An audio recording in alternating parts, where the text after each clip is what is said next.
प्रश्न नंबर 1 है silver bromide AgBr का वियोजन किस ऊर्जा के कारण होता है।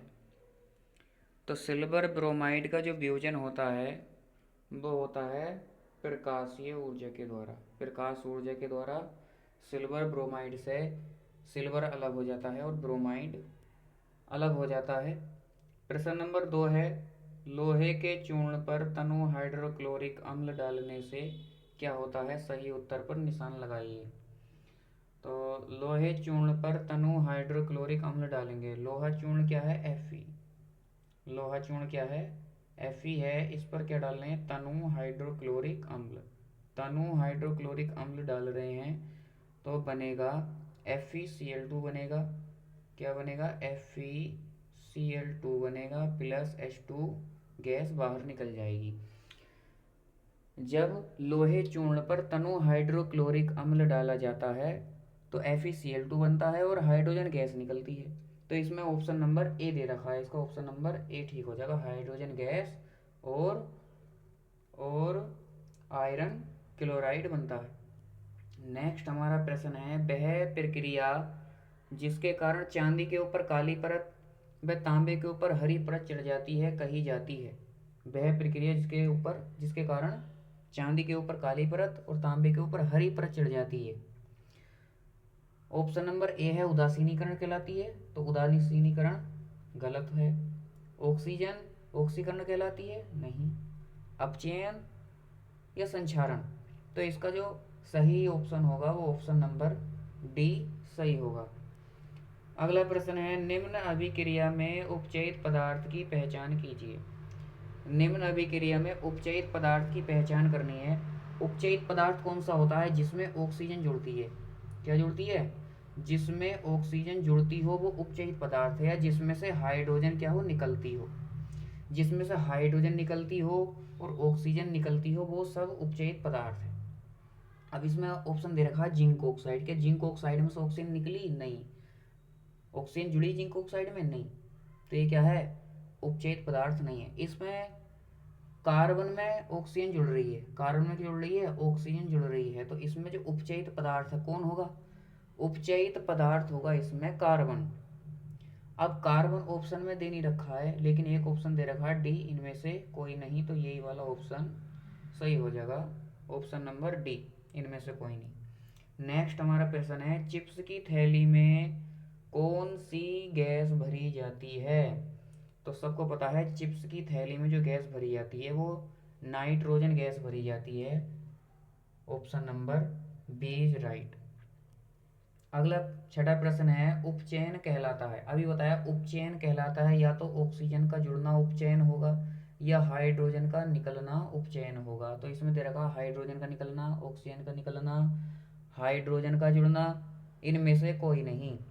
तो इसका ऑप्शन नंबर ए ठीक हो जाएगा यानी हाइड्रोजन का निकलना। हाइड्रोजन का निकलना भी क्या कहलाता है उपचयन कहलाता है हाइड्रोजन का निकलना भी। अगला प्रश्न है 7 श्वसन अभिक्रिया है। तो श्वसन जो है श्वसन अभिक्रिया एक ऊष्माक्षेपी अभिक्रिया है। कौन सी अभिक्रिया है ऊष्माक्षेपी अभिक्रिया है। अगला प्रश्न हमारा इस प्रकार है जिंक प्लस सल्फ्यूरिक अम्ल और जिंक सल्फेट प्लस हाइड्रोजन।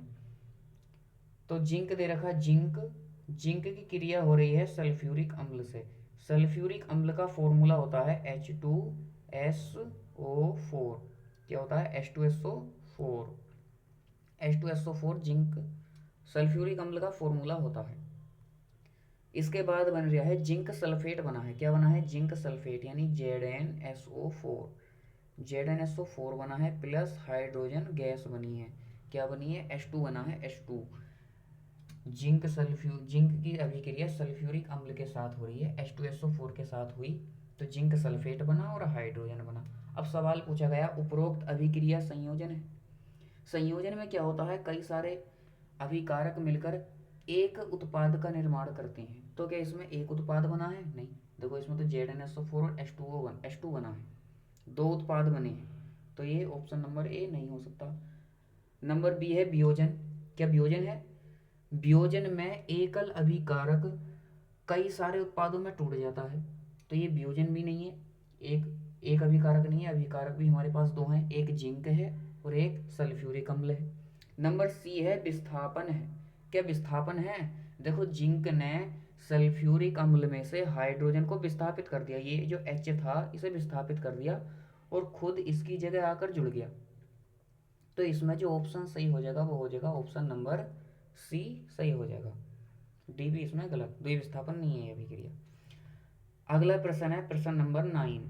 जब कॉपर सल्फेट के घोल में लोहे की कील या फिर पत्ती डुबोई जाती है तो विलयन या घोल किस रंग का हो जाता है? जब कॉपर सल्फेट के विलयन में, तो कॉपर सल्फेट का विलयन, कॉपर सल्फेट यानी CuSO4, CuSO4 का विलयन का कलर जो होता है नीला होता है। कौन सा कलर होता है? नीला। कॉपर सल्फेट का जो विलयन होता है वो होता है नीले कलर का। और जब इसमें लोहे की पत्ती या फिर कोई कील डाली जाती है लोहे की, तो ये हो जाता है हरे कलर का। क्या हो जाता है? हरे कलर का हो जाता है। हरे कलर का इसमें बन जाता है ये जो Fe है, Fe क्या करता है, इस कॉपर सल्फेट के विलयन में से इस कॉपर को यहाँ से विस्थापित कर देता है और बना लेता है फेरस सल्फेट। क्या बना लेता है? फेरस सल्फेट बना लेता है, FeSO4 बन जाता है, जिससे विलयन का कलर नीले से हरा हो जाता है। तो इसमें ऑप्शन नंबर डी पर हरा दे रखा है, ऑप्शन नंबर डी सही हो जाएगा। अगला प्रश्न है हमारा और अंतिम प्रश्न, मीथेन के दहन से प्राप्त होता है। तो मैथेन का फॉर्मूला है CH4। क्या है? मैथेन का फॉर्मूला है CH4।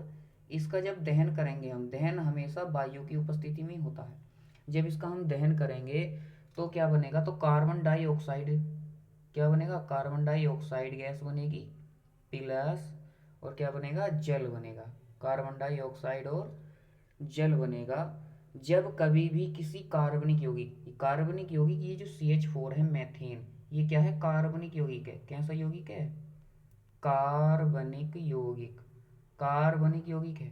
जब कभी भी कार्बनिक यौगिकों का दहन किया जाएगा तो कार्बन डाइऑक्साइड और जल बनेगा। तो इसमें क्या है? ऑप्शन नंबर ए दे रखा है कार्बन डाइऑक्साइड, बी दे रखा है जल, और सी दे रखा है ए व बी दोनों।